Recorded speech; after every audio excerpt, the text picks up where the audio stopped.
You've heard of dead games, the games that unfortunately just couldn't cut it, the ones that couldn't retain a player base and eventually died completely, shut down to never be seen again. Well, if you've been watching my channel for the past 6 years, I've covered these games every single year and discussed what went wrong. But today, we're going to talk about the opposite of those games, the games that defied the odds and not only survived, but thrived, even when they faced potential death. These are the games that I'm calling undead. This just means that the game somehow made a comeback even after losing a strong amount of their player base. They didn't necessarily have to die, but in some cases it definitely felt that way. So without further ado, let's talk about UNDEAD GAMES. UNDEAD GAMES. Undead. Palworld is actually the main reason I wanted to make this video. The game released over 2 years ago. I made a full-on for noobs video about it, and I enjoyed it, but ultimately I felt that it was a tad bit hollow. The world just didn't have enough depth for me to want to play it anymore. And during this year's Dead Games video, I considered talking about it, but I held off because I wanted to wait and see if it would make a comeback once it fully relaunched. And yeah, this game is back in a big way. Palworld 1.0 launched this past week, and it's a huge expansion to the original Palworld game. There are 70 new pals to capture, and some of them have variants. The map is way bigger, with a lot more to explore, with significantly more actual missions and bosses and NPCs, and it's just an overall better and more fleshed out experience. There's a ton of new mechanics that help make the game feel fun, even for returning players. Like the global pal box, where you can transfer your pals from any previous save file, in case you ever wanted to restart your game and play with some of your other friends, because now there's crossplay. You can fish now. I just like fishing in games. I can't explain why. I just do, and you can do it here, and it's fun. There's randomly generated dungeons to explore, and a whole bunch of new type of enemies. And the base system itself feels a lot more deep, with full-on skill trees for all your pals. It's a bit overwhelming, but if you're into it, it's a blast. I would have never guessed that this game would pull off such an insane comeback, especially while dealing with a Nintendo lawsuit. But they gradually kept the game updated with small incremental changes until they were ready to drop this huge update out of nowhere. If you were like me and played Palworld when it first dropped, but moved on because it felt like a cheap Pokemon knockoff, I do feel like this new version justifies its existence a lot more. Don't get me wrong, some of these pals are definitely still, let's just say, Pokemon adjacent. Now it's time for you, Electivire. But the game itself is so much different than Pokemon in a good way, and that's why Palworld is undead. A few years back, I was pretty addicted to Destiny 2, and for good reason. The game is fantastic. I like the story, the world, the gunplay, the raids with friends. Hell, I was even a fan of Crucible. Do you realize how many people don't like Crucible? But after Lightfall's pretty mediocre campaign, I was kind of turned off from Destiny. I would play it here and there, but I was no longer playing it every single day. And then Destiny released The Final Shape, which was the last campaign. It was the end to the entire campaign, and it was a good time to say goodbye and wait patiently for Destiny 3. At least, that's what we hoped, but Bungie's main focus was on their next project, a little extraction shooter called Marathon. This left Destiny 2 kind of in a weird limbo period. Many fans had already moved on, but for the fans who still continued to play and grind, it was a content drought like no other. Updates took longer and longer to come, with huge delays in between them. And when big updates did come, like Edge of Fate, they received pretty mixed to negative reviews. Or they would make a Star Wars crossover that pissed off a lot of diehard fans. Remember the rule, we see a lightsaber, we get naked. Is this the fate of Destiny? Ignored by their main company and just used as a cash grab? As the player base kept dwindling, layoffs happened behind the scenes, leaving Destiny 2 with just a skeleton crew of developers. And then Marathon finally arrived. And it was, unfortunately, just fine. I personally really liked Marathon, but it wasn't everyone's cup of tea, and Bungie needed Marathon to be a success. The entire studio was on the line. But while Marathon was trying to stay afloat, the developers that were still left at Destiny 2 had one final update that they wanted to release. And with nothing to lose and no reason to hold back anything, Destiny 2 released Monument of Triumph. This update added tons of new earnable cosmetics, new loot, and just a bunch of new reasons to go back and play Destiny. And the community showed up in droves. But I am not a diehard Destiny guy. So I actually asked my buddy, Link6933, for his insight as to why Monument of Triumph was such a big deal for the community. According to Link, the Monument of Triumph update was amazing for the community because Bungie didn't have to worry about hitting profit margins or cutting down aspects for future content updates. Everybody knew that the content that we got in Monument of Triumph was actually going to be split up into multiple different updates. But since this was basically the end of Destiny, it's all here at once. Without the shareholders yapping into their ears, they created a phenomenal update. According to Link, for the longest time you would launch the game, do your intro, grind until you get footing, and then play a new expansion. It was basically just focusing on the new stuff, so there was never a reason to go back and play older parts of Destiny. But now, every single part of Destiny is worth playing. It's very bittersweet, but ultimately it's great to see that instead of just keeping the lights on, not only did they keep them on, but they changed the bulbs, added new lights, and fixed up the already dimming ones. My buddy Link is a poet, that's his quote. And it's honestly been a blast. Playing raids with my friends has been really fun.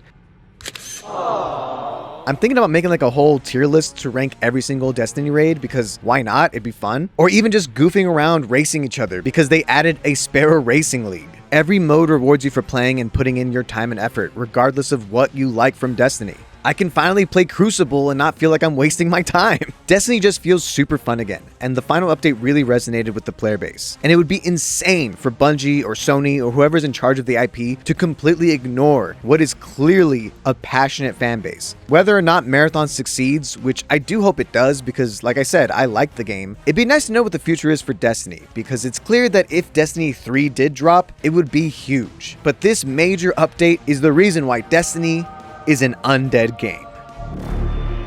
Helldivers 2 has had its ups and downs for the last few years, but it still has maintained a relatively strong player base in spite of some pretty big controversies. Now, some might argue that the game is actually dying, but I would argue that hovering around 30 to 40k players on Steam alone without a major war bond is honestly a pretty good indication that this game is here to stay for a while. But it did have some low moments that many thought would be the end of Helldivers. First was the big controversy with Sony in May of 2024, requiring PC players to link their Steam accounts to PSN, which just wasn't possible for countries without PSN. So this led to a huge influx of review bombs and Steam refunds, with all this bad PR forcing Sony to ultimately reverse the decision. But regardless, this led to July of 2024 being the lowest player count average the game has ever had. It looked like it would spell doom for the game. But it wasn't the end of Helldivers, because the game kept pushing new updates that would add new weapons, new stratagems, and new enemies. So the game felt a little bit more fleshed out and just better for the fans that did stick around.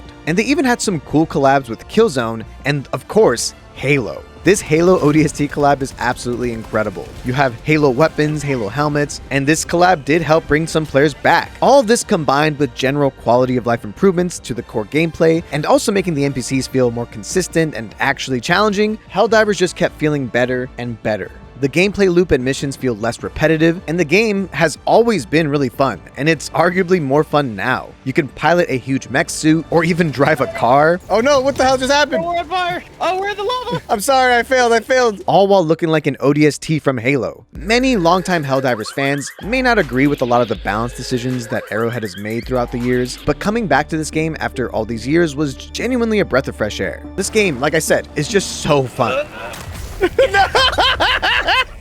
You killed us all! And the next Warbond is supposed to be a collab with Warhammer 40,000, which is like a match made in heaven. I really like the last Warhammer game. So yeah, fans are eating good. Anybody who has enjoyed Helldivers in the past, but felt like the gameplay loop was getting too repetitive, or the enemies were getting too similar, you should really give it a try again. It genuinely feels like there's a lot more variety in missions and enemy types. So grab your helmet, head back to Super Earth, and join the Helldivers. Another solid undead game. When Cyberpunk released, it was one of the games I was most excited about. CD Projekt Red had a lot of goodwill from the community after making the critically acclaimed Witcher 3. And this game was going to be bigger. And what we got was one of the glitchiest, buggiest, most unplayable messes of a game that had ever been launched. Even someone like me with a supercomputer capable of streaming and recording and playing at high settings, rendering issues, game-breaking glitches, save files that wouldn't load, NPCs wouldn't move, you'd get stuck or glitched out of the map, the issues were endless. And it's a shame because when the game worked, it was great, but most people couldn't really experience it. This led to many players refunding their game. I'm gonna ask for a refund.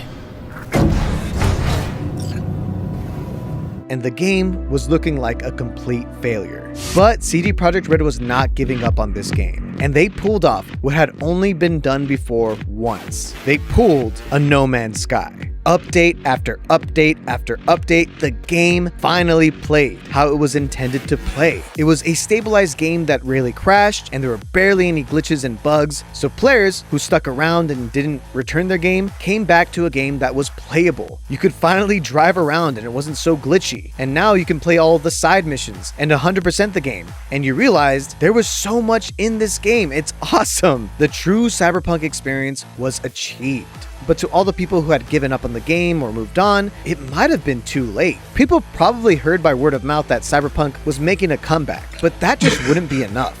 Enter Edgerunners. Cyberpunk Edgerunners was a cool anime based in the Cyberpunk universe, and it was a big hit, both with fans and critics alike. And the timing of this Netflix release was perfect to get fans back into the game, giving it a huge resurgence in popularity that has lasted to this day. And CD Projekt Red has maintained this popularity through a bunch of great updates and expansions, like the Update 2.0, which overhauled a lot of the core systems, and finally ended old console support to better focus on the new-gen consoles and optimizing the game further. There's probably people on PS4 and Xbox One that were upset with this update, but come on man, let's play next-gen games on next-gen consoles. When I first reviewed Cyberpunk, I gave it an 8 out of 10 because I saw the potential in this game. I think once you got past the glitchy messes, it was a game full of so much content, and now the game finally delivers. Cyberpunk could have easily been a game that scammed players out of their money, but CD Projekt Red made smart updates and created a phenomenal end product. A product so good that a sequel is now in development. And that's why Cyberpunk is undead.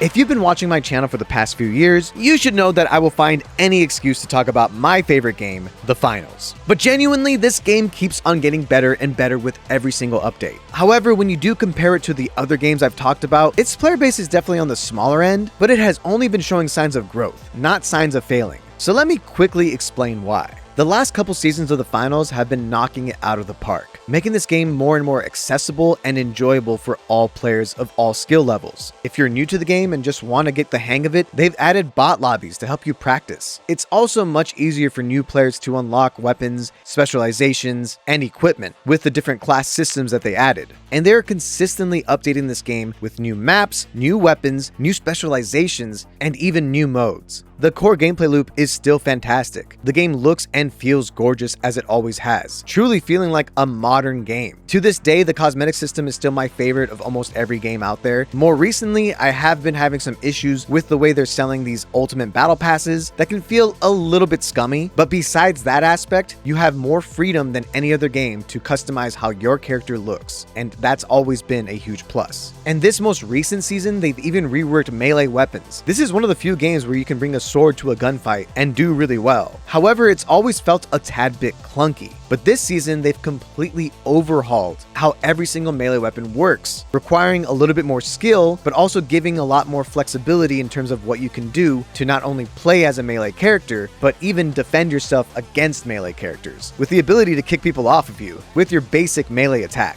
My point is, The Finals is constantly being monitored and updated and upgraded by these developers over at Embark. There was a bit of fear that when Arc Raiders came out, The Finals would be left by the wayside, but that has not happened at all. I'm going to sound like a broken record, but seriously, there has never been a better time to play The Finals. The definition of a game that refuses to die. And that's why The Finals is undead. Obviously, there were a few other games I definitely could have covered, like No Man's Sky, which is a clear example of an undead game. But I wanted to focus on the games that I have covered on this channel in the past. I haven't really talked about No Man's Sky. If you guys want me to, let me know in the comments down below. But overall, I'm really glad I made this video. It was nice to gush and be positive about games instead of covering their downfalls. Seeing games succeed and understanding why they succeed is a huge deal. And I think developers should look at these games, these undead games, to truly understand what it takes to survive in such a competitive market. But let me know in the comments down below what you think about these games. Also, let me know of any other examples you can think of games that fit this criteria. Thank you so much for watching, and I'll catch you later.